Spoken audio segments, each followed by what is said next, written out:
हुजूर ने फरमाया मेरे बाद नबी होते तो उमर होते, जिस गली से उमर आए शैतान रास्ता बदल जाए। मेरे उम्र फारूक की शान 950 साल बयान हो तो खत्म ना हो। उमर की जुबान पर अल्लाह हक बयान करता है, जो उमर कहता है वही रब कर देता है। हुजूर सारी जिंदगी फजीलतें बयान करते रहे, उमर जवाब में क्या कहते हैं? कोई बताए ना कि ये वाली हदीसें कभी उमर ने भी रवायत की हो कि हुजूर ने मेरे बारे में ये कहा है। ये रवायतें वो रवायत नहीं करते। उनसे जब लोग कहते उमर तेरी बड़ी बात है तो उमर रो पड़ते, कहते मैं तो ऊंट चराने वाले बाप का बेटा हूं, मैं तो ऊंट चराने वाले बाप का बेटा, ऊंट चरा। इससे आगे उमर गए ही नहीं सारी जिंदगी, इससे आगे लफ्ज ही नहीं अदा की। और मैं तो भाई ऊंट चराने वाला, मेरा बाप तो ऊंट चराया करता था, 10 ऊंट थे, मेरी ड्यूटी होती थी, संभाले नहीं जाते थे, अब्बा डंडों से मारता था। सारी जिंदगी उम्र हाज करने गए, एक खुश्क तना खजूर का उमर फारूक रदी अल्लाह ताला अन्हु ने उसको अपने कलावे में लिया, रोने लगे। लोगों ने कहा उमर क्या हुआ? फरमाने लगे यहां मैं ऊंट चराया करता था, यहां मैं ऊंट चराता था, 10 ऊंट संभाले नहीं जाते थे। देखो रसूलुल्लाह की शान, आज सारी उम्मत चलाने का तरीका अता फरमा दिया है।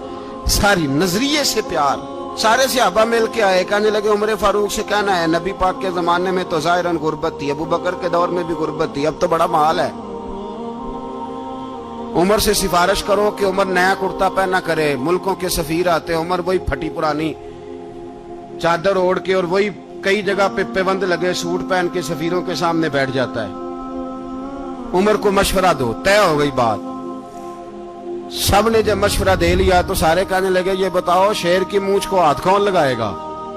कहना किसने है? बंदा भी तो ढूंढो ना। ने कहा जनाब मेरा ये ख्याल है कि मौला अली शेर खुदा कहेंगे, क्योंकि जिस शख्स की उम्र को सबसे ज्यादा हया करते देखा वो शेर खुदा मौला अली है रदी अल्लाह ताला। अली कहेंगे इसलिए कि जनाब अली तो कई दफा जब गुफ्तगू करते थे तो हजरत उमर चुप कर जाते थे और फरमाते थे अली ना होता तो मैं हलाक हो जाता। तो कहा अली से कहो। जनाब अली शेर खुदा को बुलाया, किस काम के लिए जी?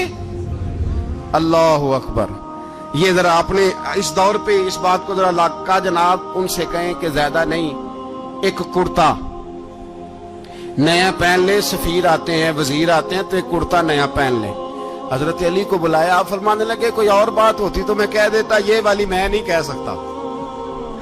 कोई और होती तो मैं उमर को कई दफा कह देता हूं, जलाल में भी तो सुन, ये वाली मैं नहीं कह सकता।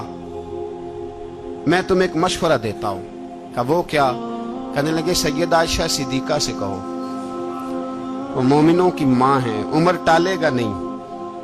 अम्मा जी से जाके कहा अम्मा जी नया कुर्ता उमर से कहें पहन ले, वजीर आते हैं बड़े बड़े लोग तो चलो कोई अर्ज नहीं। अम्मा जी ने कहा अच्छा कोई बात नहीं मैं बुला लेती हूँ। जनाबे आयशा ने पैगाम भेजा। जब खादम ने कहा ना मुस्तफा के घर से पैगाम आया है, तो 20 लोग बैठे थे। उमर कांपते हुए उठे, कांपते दौड़े। हजरत आयशा पर्दे में थी तो फरमाती हैं उमर अत्ताहियात की हालत में बैठ गए। कहा अम्मा जी देर तो नहीं हो गई मुझे आने में? कहा नहीं टाइम पे आ गए हो। किस लिए बुलाया था? कहा उमर देखो गुर्बत के मामलात और होते हैं, जब अल्लाह आसानी दे तो कोई चीज इस्तेमाल करना हराम नहीं होती, अगर हराम है तो बताओ। कहा नहीं अम्मा जी हलाल ही है। तो फरमाया फिर इतने सफीर आते हैं मुशीर आते हैं, अब तो माले गनीमत बड़ा आता है, ढेर लग जाते हैं मस्जिद में, तो चल एक नया कुर्ता तुम भी पहन लिया करो। और आप नया कुर्ता पहनोगे तो धाक बैठेगी गैरों पर। तो सहाबा का मशवरा है कि आप नया लिबास पहने।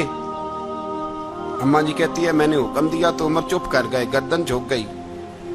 थोड़ी देर के बाद सैयदना उमर फारूक ने सर उठाया तो दाढ़ी पे आंसू गिर रहे थे, रो पड़े। कहने लगे पाक महबूब की पाक बीवी जैसे हुक्म करती हो मैं हाजिर हूं, पर मुझे वो वाला लिबास पहनाना जो मेरे मुस्तफा ने पसंद फरमाया है। अगर ये रंग रसूल पाक का है तो मैं हाजिर हूं, और अगर नबी पाक का नहीं तो फिर जैसे आप हुक्म करें। जनाब आयशा कहते हैं उमर रोए तो मैं ज्यादा रोई, मेरा पल्लू भीग गया आंसुओं से। मैंने कहा उमर आप जाइए। उमर यूं निकले तो जो सहाबा खड़े थे वो कोने में थे, सारे आ गए। कामा जी क्या बनाओ? फरमाया भाई तुम सब जो बातें कहते हो वो अपनी जगह ठीक हैं, पर उमर जो बात करता है वो सबसे ज्यादा ठीक है।